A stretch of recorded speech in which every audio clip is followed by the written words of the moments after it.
आपने कभी ध्यान दिया है कि किसी भी होम या यज्ञ में हर एक आहुति के बाद स्वाहा कहा जाता है और साथ ही यज्ञ या होम में आहुति हमेशा जोड़े में ही दी जाती है।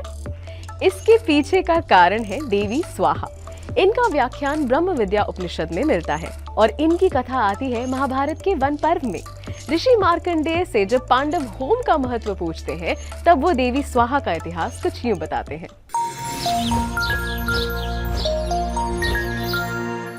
स्वाहा का अर्थ दो शब्दों से आता है, जो कि है सु मतलब अच्छा और आह जिसका मतलब होता है आवाहन। शतपथ ब्राह्मण के अनुसार स्वाहा शब्द ही बहुत मनोहर है और स्वाहा ही अग्नि को दी हुई आहुतियों की स्वीकृति का ध्यान रखती है, क्योंकि ये अग्नि की पत्नी है। अब कैसे बनी ये अग्नि की पत्नी, इसकी कथा बड़ी मजेदार है। राजा दक्ष के घर एक सुंदर कन्या का जन्म हुआ जिसका नाम उन्होंने रखा स्वाहा।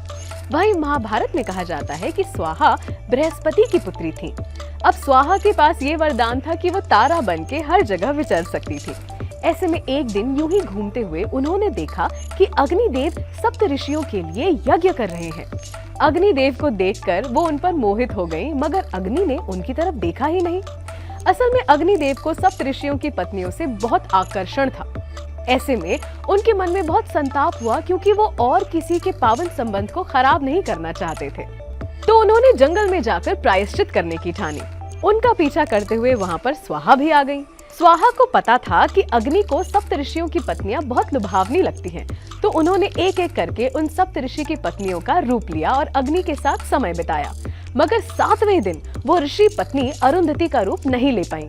अरुंधति का अपने पति वशिष्ठ पर विशेष प्रेम था और इसके कारण उनका रूप स्वाहा धारण नहीं कर पाई और अग्नि को ये रहस्य समझ आ गया। उन्होंने स्वाहा से उनके असली रूप में आने को कहा।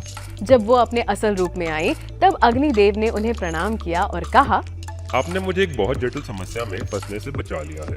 ऋषियों के श्राप से बचाने के लिए और मुझे इतना प्रेम देने के लिए देवी, मैं आपको विवाह का प्रस्ताव देना चाहता हूँ।